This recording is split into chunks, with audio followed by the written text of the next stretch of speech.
ये जो जिसकी वजह से बिल आया, जो पूरे देश में हाहाकार मचा हुआ है, लोगों की जमीन पे कब्जा है, लोगों के खेत पे कब्जा है, पूरे पूरे गांव पे कब्जा है, अंबानी की कोठी में दावा ठोके दे रहे हैं। लेकिन दूसरी तरफ एक ऐसा नैरेटिव कहा जाता है कि नहीं, असमंदा पसमंदा कुछ होता नहीं है, ये सिर्फ मुस्लिम नशे में वोट करते हैं, जबकि कमाल की बात ये कि ये आम मुसलमानों के हित का। इस देश में महिला जो है देश की राष्ट्रपति हो सकती है, लेकिन वह बोर्ड में शामिल नहीं हो सकती, वह बोर्ड के मैनेजमेंट में वो शामिल नहीं हो सकती। करीब करीब 200 लोग हैं पूरे देश के अंदर, और ये टीडीपी ने जो बात की है वो एक तरह से ठीक बात है, उसको स्वीकारा जा सकता है। सर नमस्कार। नमस्कार मनीष जी, दर्शकों को भी नमस्कार।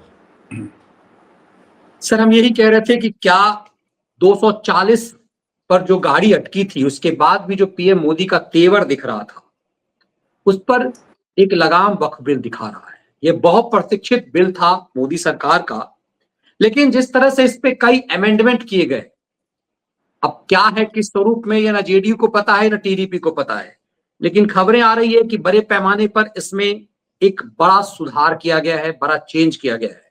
फिर भी भड़काऊ भाईजानों का गैंग कांग्रेस पूरी तरह से देश में ऐसा लगता है कि इस बिल के नाम पर आग लगाने को तैयार है। संसद में ये बहुत प्रतीक्षित बिल कैसे देख रहे हैं आप इसे?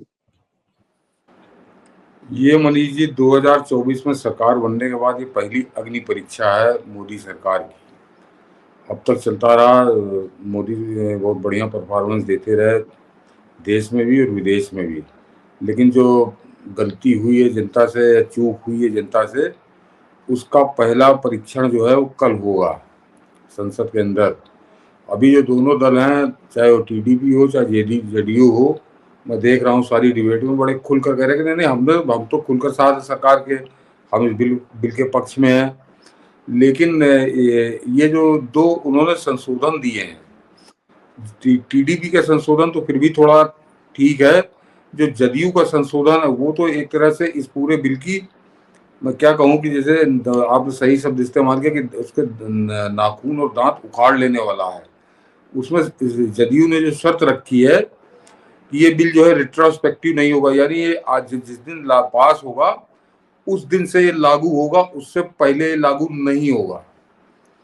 तो ये जो जिसकी वजह से बिल आया, जो पूरे देश में हाहाकार मचा हुआ है, लोगों की जमीन पे कब्जा है, लोगों के खेत पे कब्जा है, पूरे पूरे गांव पे कब्जा है, अंबानी की कोठी में दावा ठोके दे रहे हैं, कलकत्ते के अंदर बड़े बड़े 5 स्टार होटलों, ईडन गार्डन पे दावा ठोके दे रहे हैं। तो इसका मतलब वो पुरानी नंगई यथावत पुराने नियमों के हिसाब से ही चलती रहेगी क्या? और ये जेडीयू ने बड़ा शातिर चाल है, लेकिन अभी उसके लिए चाल कहा जाए या ना कहा जाए, ये कल जब सदन के अंदर आएगा तब ये क्लियर होगा कि क्या क्या मामला पूरा क्या है, कौन से संशोधन है और क्या किस हिसाब से वो लागू होंगे, ये कल स्पष्ट होगा। लेकिन कल क्या होगा वो तो हम लोग कल देखेंगे। लेकिन आज जिस तरह से जेडीयू नीतीश कुमार को हम लोग देख रहे थे, कहीं पैर छुए ले रहा, कहीं गले में लटका जा रहा, कहीं जबरदस्ती गले मिला जा रहा है, लेकिन जब मौका आया है पहली बार जून 2024 के बाद, ये पहला अवसर है जहां पर उनका परीक्षण होगा कि कितने वो ईमानदारी से सरकार के साथ है या अभी भी अपनी मुस्लिम परस्ती में जुटे हुए हैं। तो वो कल स्पष्ट होगा। क्योंकि अगर रिट्रोस्पेक्टिव कर दिया, जो रिट्रोस्पेक्टिव जो फिलहाल अभी समझ में आ रहा है कि जिस दिन से बिल लागू होगा उस दिन से, जिस दिन से बिल पास होगा उसी दिन ये लागू होगा, उससे पहले के ऊपर ये लागू नहीं होगा। तो जो अवैध कब्जे हैं वक्फ प्रॉपर्टीज पे, इन वक्फ बोर्डों के, ये इसका मतलब ये यथावत रहेंगे। वो तमिलनाडु के गांव वाले जो है वो आज भी अपने गांव के लिए जैसे लड़ रहे थे उसी तरह लड़ते रहेंगे। या अभी केरल का ताजा मामला आया है, वहां मनीष जी 650 के करीब गांव में रहने वाले हैं, उनमें 600 ईसाई और 20 हिंदू हैं, यानी मुसलमान एको नहीं है।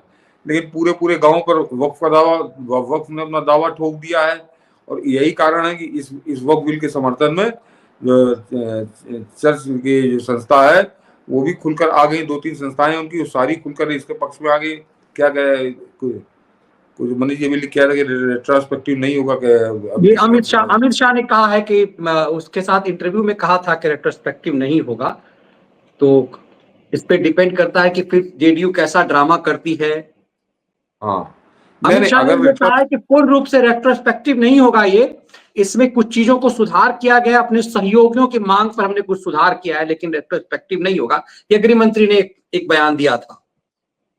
हाँ, अगर गृह मंत्री ने बयान दिया तो ये ना कि ये कल जब वो सदन में प्रस्तुत होगा तब समझ में आएगा, और अगर रिट्रोस्पेक्टिव उसमें जुड़ता है तो फिर ये इस बिल की जो ताकत है, शक्ति है, जो फिलहाल रिट्रोस्पेक्टिव का मतलब होता है, उसका मतलब वो आधी रह जाएगी, और इसका पूरा श्रेय अगर कोई लेगा तो वो जदयू का होगा, क्योंकि रिट्रोस्पेक्टिव की शर्त जो है मनीष जी, वो टीडीपी ने नहीं लगाई है, चंद्रबाबू नायडू ने नहीं लगाई है। उसने कहा है कि ये जो है, जो संपत्तियां विवादित हैं या जो सरकारी संपत्तियां हैं उनके ऊपर तो कतई लागू नहीं होगा, और वो इसी नए बिल के तहत उनका समाधान होगा। लेकिन जदयू ने इस तरह की कोई बात नहीं की है।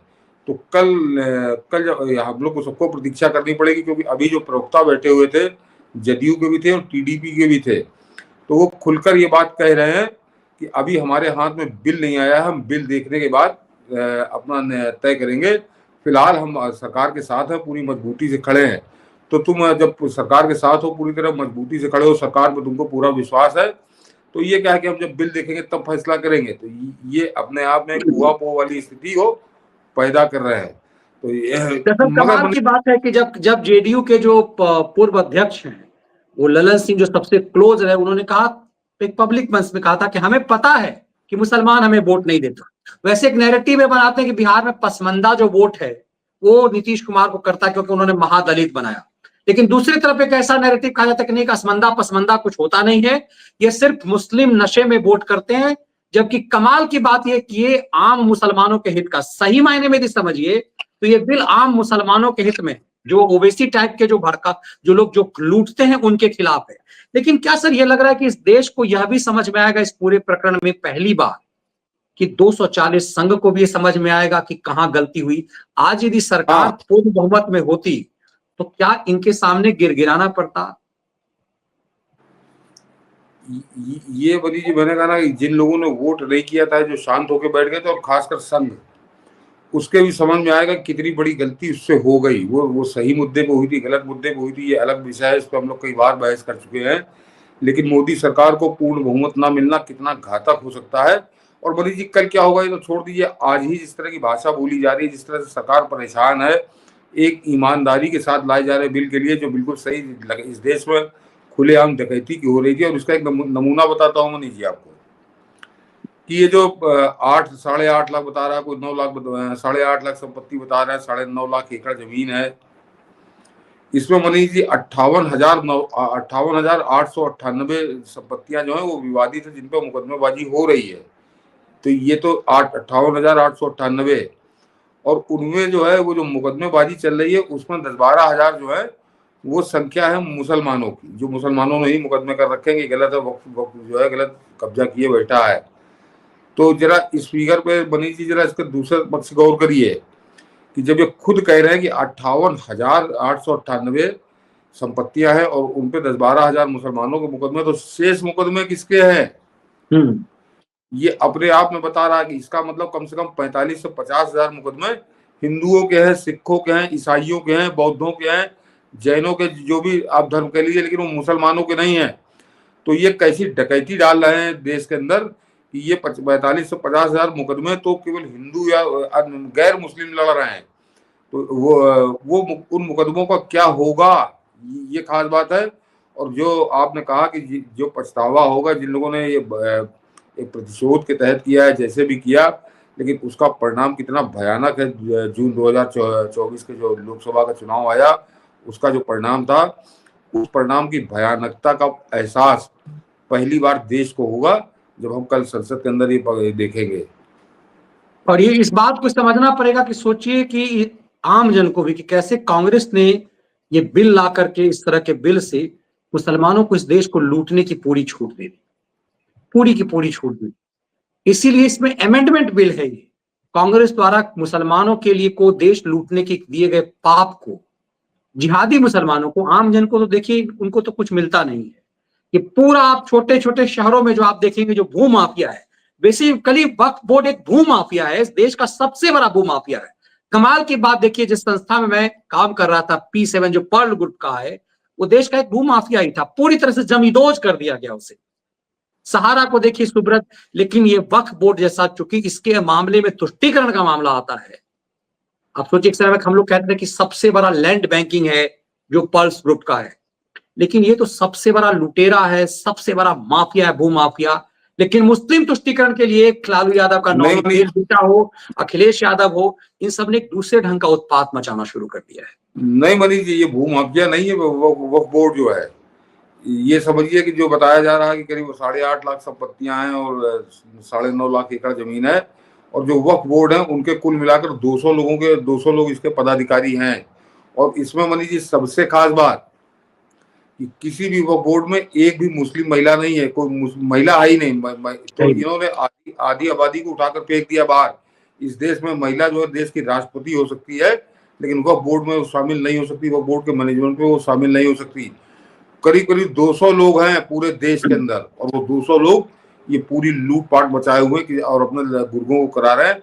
ये भूमाफिया ने, देखिए भूमाफिया के खिलाफ मनीष जी आप अदालत में जा सकते हैं, भूमाफिया के खिलाफ आप पुलिस में जा सकते हैं, भूमाफिया के खिलाफ आप किसी नेता के पास जा सकते हैं, अफसर के पास जा सकते हैं, आपके लिए कई दरवाजे खुले होते हैं। लेकिन वक्त की जो लूट चल रही थी, अभी तक चल रही है, वो लूट तो केवल ऐसी थी कि आप कहीं जा ही नहीं सकते। उन्हीं के बनाई अदालत, उन्हीं वो जो 200 आदमी है उन्होंने मिलकर एक ट्रिब्यूनल बना दिया, और वही ट्रिब्यूनल आपका फैसला कर देगा। तो ये भूमाफिया से ज्यादा खतरनाक और भयानक इनकी स्थिति थी।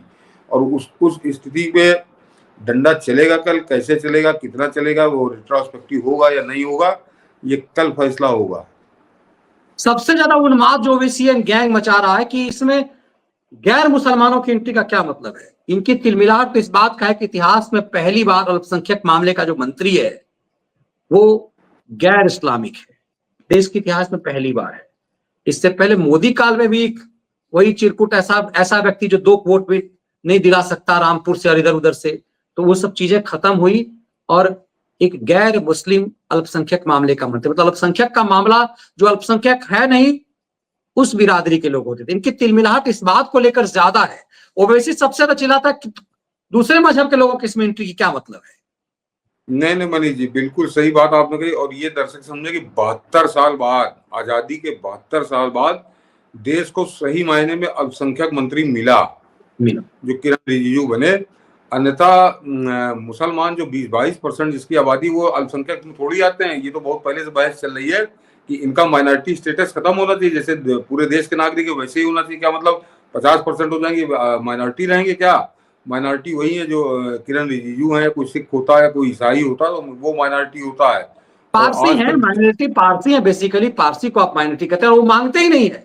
जो सही मायने में माइनॉरिटी है वो मांगते नहीं माइनॉरिटी का हक, और जिनका कोई अधिकार नहीं सबसे ज्यादा वही उत्पात मचाते, वही उत्पात मत। तो 72 साल बाद पहली बार मिला है देश को माइनॉरिटी मिनिस्टर ये, और सही उसी हिसाब से फैसला भी हो रहा है ये, क्योंकि वो माइनॉरिटी समझ रहा है कि कैसे लूट हुई है इस देश के अंदर। तो अब मनीष जी के कल के ऊपर मुकदमा, जरा पहले खबर दिखा दीजिए ताकि लोगों को समझ में आ जाए कि मैं गलत, मेरी शंका नहीं है। जो बात हम लोग कह रहे हैं वो पूरी खबर है, ANI की खबर है। और इसके बाद अभी हम जो है, कल मैं निश्चिंत होऊंगा जिस समय वोटिंग हो जाएगी तब। उससे पहले क्या नाटक करेगा ये जदयू वाला, और उसके बाद अभी हम लोग बात करते हैं।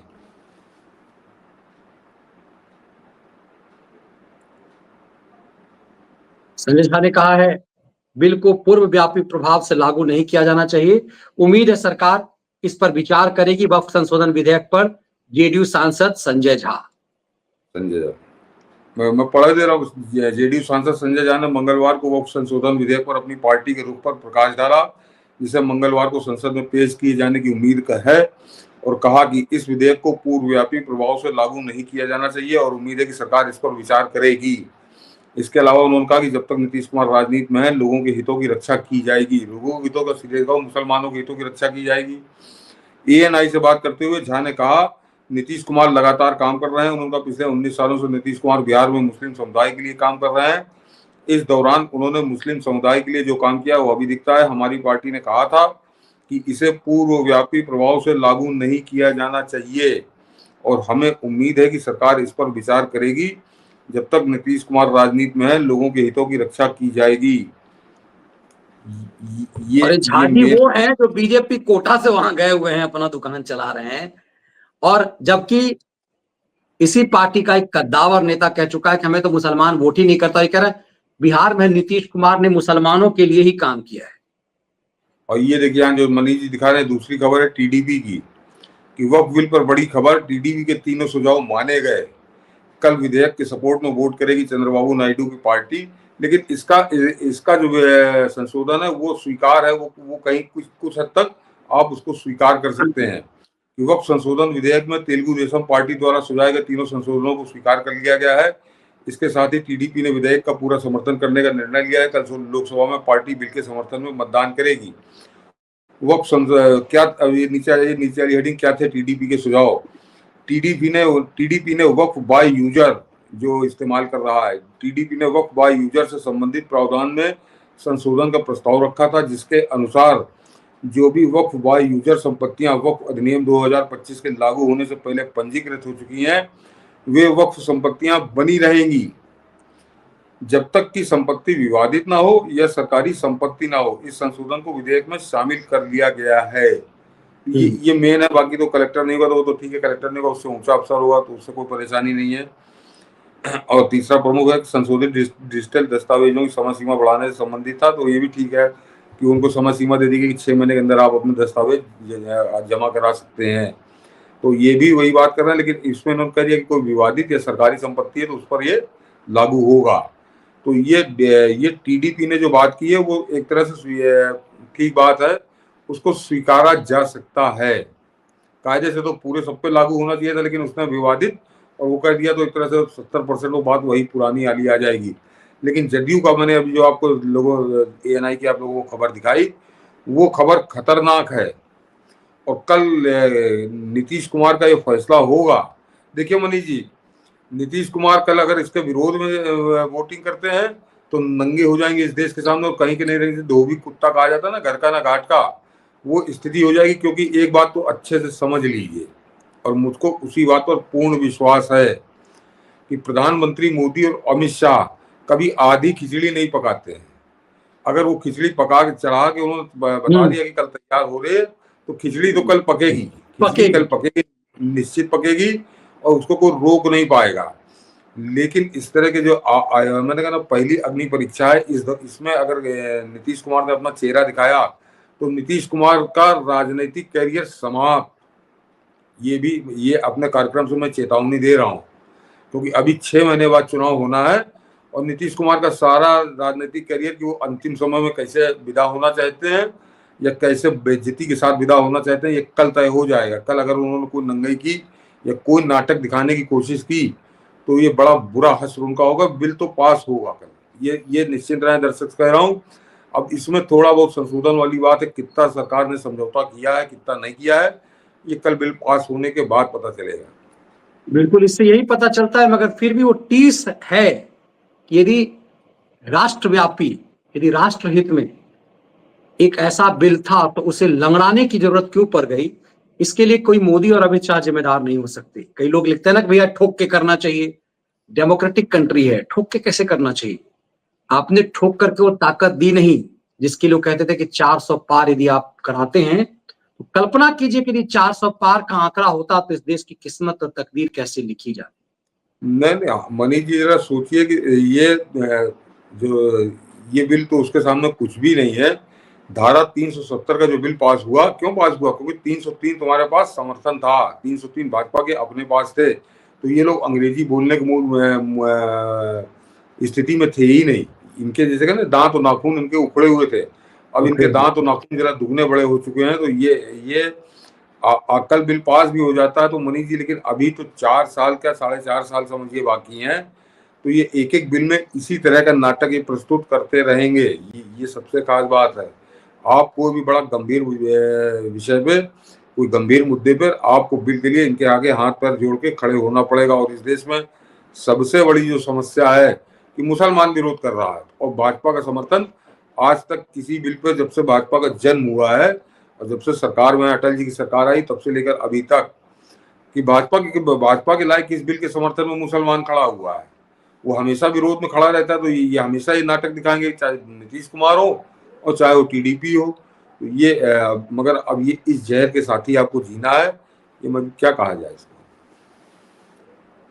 बिल्कुल, और इसीलिए इस बात को फिर से एक है कि कहीं ना कहीं इस बात को लेकर के एक पीड़ा तो होती है कि भाई और वैसे कहाँ मैं बता गलती दूं, थी। कम से कम उत्तर प्रदेश में तो हम लोग निश्चिंत है मनीष जी, जरा